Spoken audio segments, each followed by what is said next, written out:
Asalaamu calaykum waraxmatullaahi tacaala wabarakaatuh. Walaalayaal ku soo dhawaada qisadan cajiibka ah oo xikmadda leh. Wuxuu si aad u jeclaa xaaskiisa. Waxay haysteen laba carruur ah. Wax kastoo awooda wuu siin jiray, balse xaaskiisu marnaba maqsuud kuma ahayn. Inkastoo ninka uusan taajir ahayn, haddana wuxuu la wadaagi jiray wax kastoo heli karay. Hadduu u soo iibiyo dhar, waxay ku oran jirtay, waxaani waa wax liito oo mar horey laga baxay.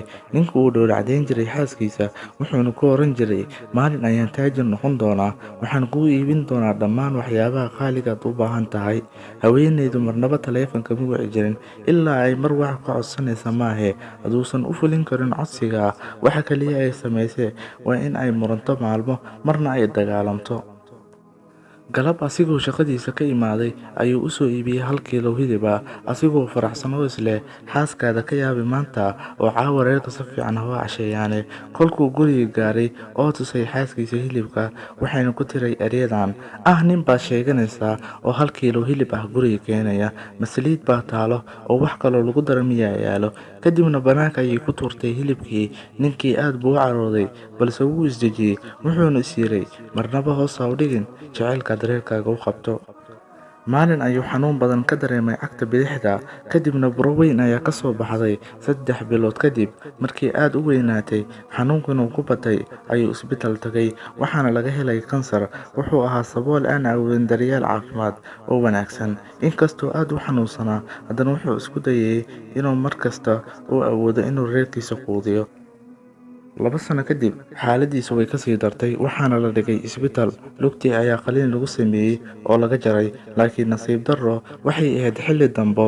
Fayraskii wuxuu saameeyey jirkiisa oo dhan. Wuxuu u yeeray xaaskiisa si uu la dardaarmo, wuxuuna ku yiri erayadan, xanaanee oo daryeel carruurta. Waxaan dareemayaa inaan adduunkan ka socdo. Allah ha idin dhowre.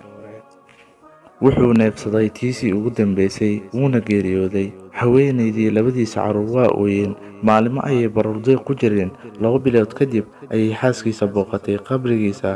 Way ag fadhiisatay iyadoo leh erayadan, jacaylkaagii wax kastoo wanaagsan waad ii samaysay, waxaad ila dhaqantay si sare, laakiin waxa kaliya iga helaysa waxay ahayd muran iyo dagaal aan dhammaad lahayn. Marnaba ma garowsan muhiimadda jacaylkaaga ilaa iyo hadda aad naga tagtay. Goortii aan aniga noqday qof laga rabo biilka, cuntada iyo waxbarashada iyo waxyaabo kaloo badan. Waan xasuustaa goortii aan tuuray kiiladii hilibka, laakiin hadda ma hayo xitaa nus kiilo meel aan ka helno. Dhammaanteena waan tabaynaa maqnaanshahaaga. Hadda gabadhaadii yareed oohin ma joojiso, iyadoo i weydiinaysa aabeed. Allah ha kuu naxariisto. Ugu dambeyn, walaalayaal, qisadan waxaan ka baranaynaa had iyo jeer ku qanacsano oo ka mahadceli wixii lagu siiyo, hadday yar tahay ama ay weyn tahay. Jacaylku maahan wax badan inaan haysanno, balse waa sida la iskula wadaago waxa yar ee la haysto. Kuwa xiriirka idinka dhexeeya kula hadla mar kasta hadallo wanaagsan inta ay nool yihiin. Qofna ma garanayo xilligu adduunkan ka tagayo.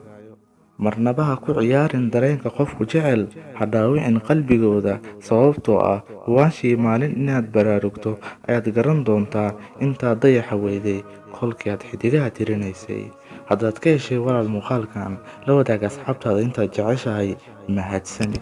تذكر يوما كنت تعانق دمعة الفكر، تناجي الله في صبر وترجو رحمة